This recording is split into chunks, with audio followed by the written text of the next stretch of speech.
I have read Tom Barrow's Rebel Prince, and it is a very, very thick and compelling book. But he has done an interview saying that he believes that Harry and Meghan's relationship is at a crisis point, and he says that they want different things and they face a fight for survival. What do you think of that take from Tom Barrow on Harry and Meghan? I think they're always at a crisis point. Because they've left the royal family, and the royal family are working for the nation, United Kingdom, Commonwealth, and putting things into life, they've taken the celebrity route, which means they have to completely reinvent themselves the whole time to keep in front of the public, public opinion. So they do, which they do quite effectively, but they're always changing direction. Therefore, they must always be at a crisis point. I have a feeling this story is going to end badly, certainly for Prince Harry. How do you mean? In the long run. Well, I don't see it lasting. I mean, I don't wish them ill, but I just, if you look at, people actually always act in character. I mean, I'm a biographer rather than a journalist, so I look at how people deal with their lives. And she's dumped her father, her first husband, Jessica Mulroney, the entire British royal family. Who is next to the chop? Well, who's next in line? Exactly. You're suggesting possibly Prince Harry. Well, they say it's a crisis point. When she doesn't need him anymore, she'll dump him. In terms of Tom Barrow's book, I interviewed him actually recently for his Victoria, for the House of Beckham book, and he doesn't pull any punches, so I can imagine that this book will be that again. But what will be, I was thinking about it when I heard about this book. I thought, okay, what don't we know about them, or what area of their life hasn't been examined? We've obviously had endless reports about them from themselves as well, including their Netflix series and Harry's book, everything over the last few years. What's been sort of the one area that possibly will be, ripe for examination is the last 12 months, because there has been a lot of redirection for them, as you've mentioned. There's been, deals collapsing, so the last 12 to 18 months, deals collapsing, Meghan's launching a new business that has had a few twists and turns and snafus, and there have been more reports than ever about the state of their relationship, both professionally and personally.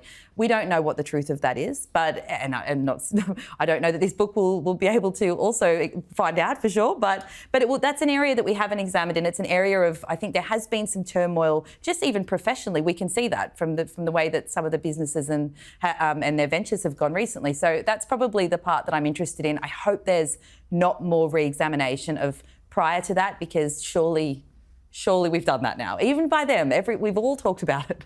It's the relationship between Harry and Meghan that is the most fascinating, because, we have body language experts, you have all these kind of experts coming on saying, oh, they look like this. We see videos of them in Colombia. Harry looks grumpy, Meghan trying to take centre stage. We all analyse it all the time, and it fills online, it fills the newspaper, it fills social media. It would be nice for someone to actually give us some revelations about what is actually happening. Exactly. I'd be absolutely delighted if they were having a wonderful time and having a wonderful life out there. I mean, that'd be fantastic. But people will be interested in what is going on behind closed doors at Montecito. Absolutely. I think it's the state of their relationship right now is what people are interested in, because there has been so many contradictory reports about how they're faring in their new life. I say this because it's been 5 years since they left, but how this life is panning out for them in California, and whether or not that has been helpful or detrimental to their relationship. I think that's the part we want to look at. He's also... Sorry, Hugo. I live in a certain amount of chaos, and I found a copy of Hello magazine lying on the floor, and I picked it up, and there was a picture of Prince Harry grinning and looking so happy. And I thought, hang on a minute, what's this? Dated from 2015. He does not look a happy man now. No, we've discussed this a few times, and there's been many occasions, I think, particularly Invictus in Canada recently, where and I was in Germany Invictus a couple of years ago, and there's just a change. When Meghan arrives, everything gets tense. When she's not there, Harry's having drinks with his friends and stuff like that. So Tom Barrow also called the Sussexes relentless and restless. Do you think that's an apt description, particularly in the last couple of years? Yes, I do.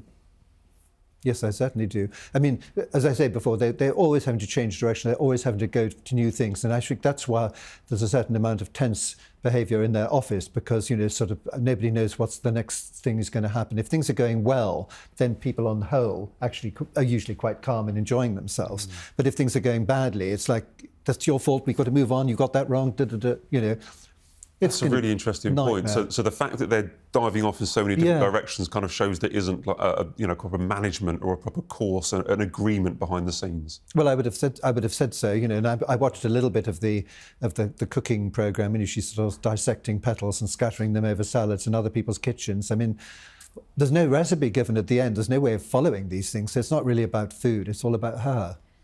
The Relentless and Restless, I think that piece that came out earlier this year in Vanity Fair, I think that spoke a lot to professionally why that seems to be the case. Those words especially, in the terms of them not really having a clear idea of what they're doing. And we have spoken on this show a few times about how that seems to boil down to the post-royal identity crisis for both of them, which is that they are in a royal no man's land. There isn't really a blueprint for them to follow to find success, career-wise after leaving working royal duties.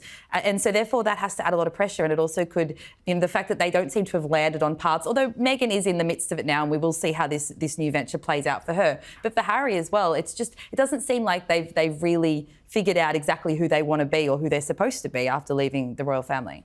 Do you think they're at a crossroads or they're at a junction at the moment in their career? Or? I think Harry still is.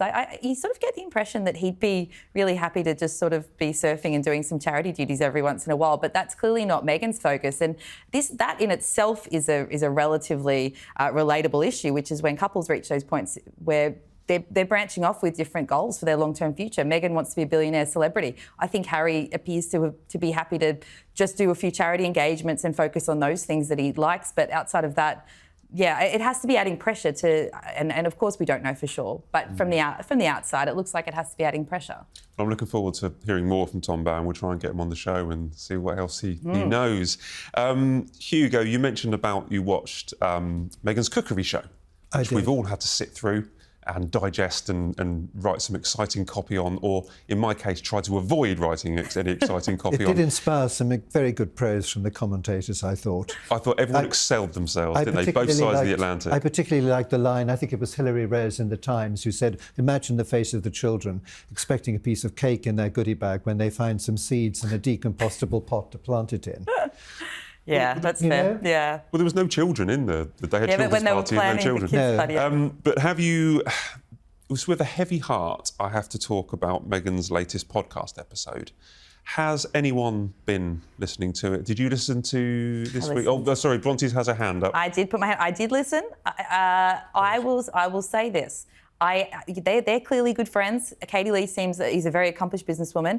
Well, they pay each other compliments a lot and laugh at each other's jokes. Does that necessarily mean that they're good friends? I know. I'd like to go on the show and just be lavished in praise. It seems to be what you get when you go there. But it was genuinely a pleasant conversation. But again, this is supposed to be providing tips and insight into building business. And I was about 2/3 of the way through when I realised they hadn't touched on that at all. And that's the purpose of the podcast. So it just doesn't seem to be leaning into anything meaty or anything that you can really take away from it, or its purpose. So that was my review of this one. As I said, it's a pleasant one. I don't think you'd be particularly gripped by it. I was doing other stuff while I listened to it. It was fine, but I didn't take away any solid tips, unfortunately. Did you get through it, Hugo? I'm sorry, I've been rather busy. I haven't had a chance to listen to it. I don't think me and you are the target audience anyway. Let's be honest. So, no, but it's the same thing. Is that there's, there are other people who are much better at telling you these things. There are other people who are better at doing cookery programs. There are other people who are better at advising how to found a business. I mean, they're sort of latching on to things.